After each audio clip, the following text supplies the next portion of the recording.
नमस्कार मित्रों, मैं ममता वाजपेयी भोपाल से। मेरी हरी भरी छत पर आपका स्वागत है। लीजिए, मैं फिर हाजिर हूँ नए वीडियो और नई जानकारी के साथ।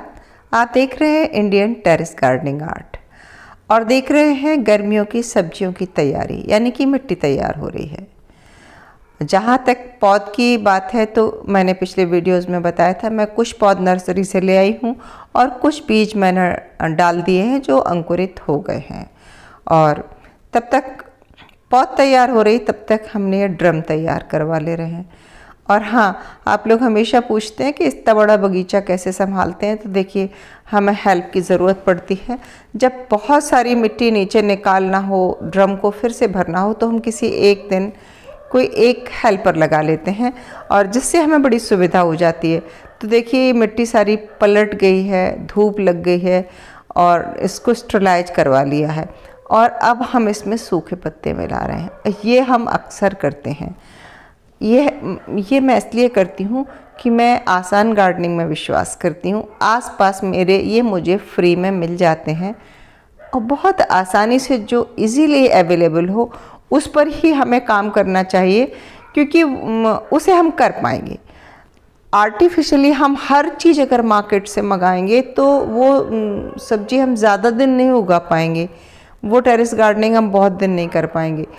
मैं इसी पर विश्वास रखती हूँ कि अगर जो चीज़ मुझे नहीं मिली मार्केट से, तो नहीं मिली, जो है बस उसी में सब्जियाँ लगा देती हूँ। कभी बहुत अच्छी भी हो जाती है, कभी नहीं भी होती है, लेकिन ये गार्डनिंग तो लाइफस्टाइल है। मैं मिट्टी के साथ जुड़ी हूँ, बागवानी करती रहती हूँ। जब जितना खाद मिल गया तो बहुत अच्छी बात है, नहीं मिल गया तो ऐसे काम चलाओ। आप ये ना ट्रिक आजमा कर देखना। हर बार मिट्टी में कुछ सूखे पत्ते मिला दें तो धीरे धीरे करके साल दर साल आपकी मिट्टी हल्की होती जाएगी और सूखे पत्ते भी सड़ के खाद में तब्दील हो जाते हैं। तो किस तरह, देखिए, ये सूखे पत्ते हर ड्रम में हम मिलवा रहे हैं। सबसे पहले तो क्या किया, पिछले साल की जो फसल थी वो ख़त्म की। टमाटर सारे तोड़ लिए हमने और पूरा ड्रम खाली कर लिए। खाली करके पलटा तो धूप मिल गई, मिट्टी सॉफ्ट हो गई, उसमें ऑक्सीजन चली गई और उससे ऑक्सीजन तो आपको पता है, ऑक्सीजन जाएगी तो जो मिट्टी में जीवन है वो और अच्छी ग्रोथ लेगा। देखिए कितने सारे टमाटर निकले हैं। सब टमाटर हमने तोड़ के इसीलिए ख़त्म कर लिए कि मुझे पता है ये आगे नहीं फलेंगे और कंटेनर खाली हो जाएगा तो हम अगली जो समर की जो भी सब्जियां हैं वो लगा देंगे। और कुछ टमाटर थोड़े बहुत कच्चे भी थे, मैंने वो भी तोड़ लिए, क्योंकि उन्हें 2-4-8 दिन रखेंगे तो वो रखे रखे पक जाएंगे। और कच्चे टमाटर की भी चटनी बनती है, भून के यूज करते हैं, बहुत कुछ यूज होता है, सब्जी भी बनती है। तो हम उन टमाटर को भी यूज कर लेंगे। तो बात यही है कि आप मिट्टी को फिर से तैयार करें तो ज़रूरी नहीं कि बहुत सारी खाद ही डालें। जो आपके पास है, आपके एरिया में जो भी है, जैसे कि यूट्यूब पे अक्सर बताया जाता है कोकोपीट गर्मी के मौसम की मिट्टी बनाते समय कोकोपीट मिला दें तो कोकोपीट मॉइस्चर को होल्ड करके रखता है। पर मेरा मानना ये है कि कोकोपीट हमें ऑनलाइन मंगाना पड़ेगा या मार्केट से लाना पड़ेगा। कुल मिला के हर चीज़ जब बाज़ार की तरफ हम भागते हैं तो चीज़ बहुत बहुत महंगी हो जाती है और फिर ऐसी गार्डनिंग हम साल 2 साल करके थक जाते हैं और फिर हम छोड़ देते हैं। तो कम खर्चा करें। अब कोकोपीट नहीं है तो सूखी पत्तियाँ इजीली अवेलेबल हैं आपके आसपास, जो भी कहीं पार्क हो वहाँ से आप खुद भी ला सकते हैं। मुझे धान की भूसी फ्री में मिल जाती है मेरे गांव से, तो मैं वो फ्री की धान की भूसी लाती हूँ। अब ये जिस दिन आदमी लगाया है ये 400 पर डे के उस पर हमें मिला है, पर हमने दिन भर में इससे बहुत सारा काम करा लिया। और जितना भी ये काम था ना कि कहीं से पत्ते बटोर के लाना है या मिट्टी नीचे उतारना है या कुछ मिट्टी हम ज़्यादा मिट्टी हो जाती है तो हम मिट्टी नीचे उतार के और हमारा दूसरा मकान है उसकी क्यारी में पटकवा देते हैं, क्योंकि छत पर साल दर साल हम वजन नहीं बढ़ा सकते। तो जब भी कोई हैवी वर्क होता है तो हम एक लेबर लगाते हैं और लंबा सा काम हम एक साथ निकाल लेते हैं। तो आज देखिए हमने मिट्टी स्टेरलाइज की तो उसमें पत्ते मिलाए हैं, वो कोकोपीट का ही काम कर जाएंगे। धान की भूसी पत्ते अगर आप मिला दोगे तो वो कोकोपीट का काम करेंगे। और गार्डनिंग में एक नियम बनाकर चलें।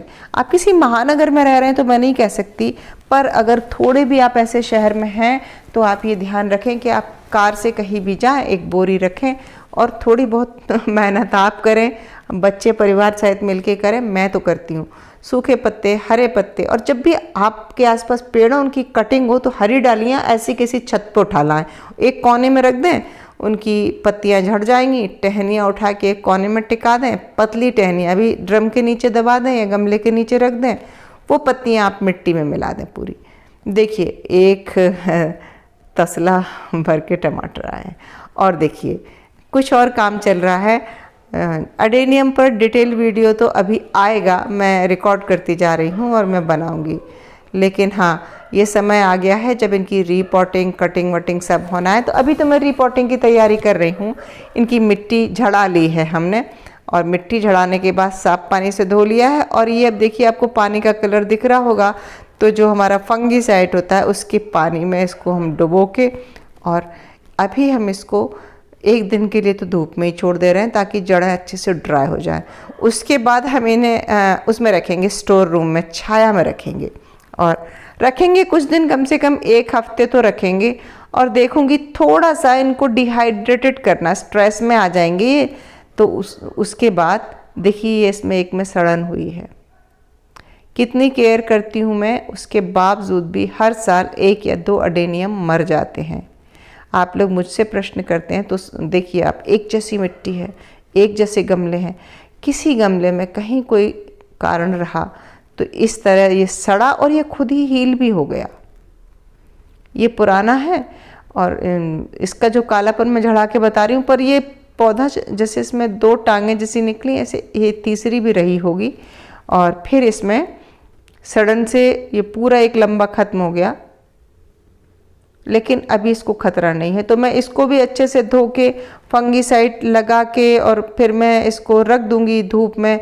और कम से कम 14 दिन तक, 15 दिन तक आप इन्हें टांग दोगे, और ज़्यादा दिन भी टांग दोगे तो ये मरेंगे नहीं। और हम, मेरे पास टांगने की भी व्यवस्था नहीं है, तो मैं स्टोर रूम में भी एक जगह साइड में रख दूंगी।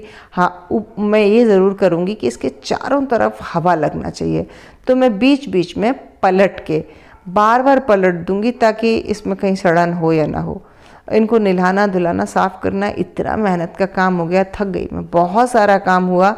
और अब मैं गिन के बताऊंगी कि कितने पौधे हैं, थोक में हो गए हैं। और उतने सारे पौधे पलटना, फिर उनको धोना, एक एक को धोना, फिर उनको फंगीसाइड में डुबोना, और फिर अभी इनको जमाना, धूप दिखाना, और फिर दोबारा से नई मिट्टी तैयार करना और रीपॉटिंग।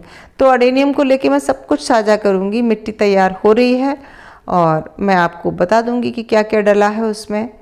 और जिस दिन रीपॉटिंग करूँगी ना, उस दिन तो एक एक क्लिप आपको दिखाऊंगी।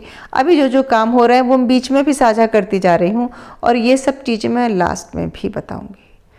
तो फरवरी का ये गार्डन अपडेट कैसा लगा, मेरी तैयारियाँ कैसी चल रही हैं, क्या आप लोग भी इसी स्टेज में चल रहे हैं?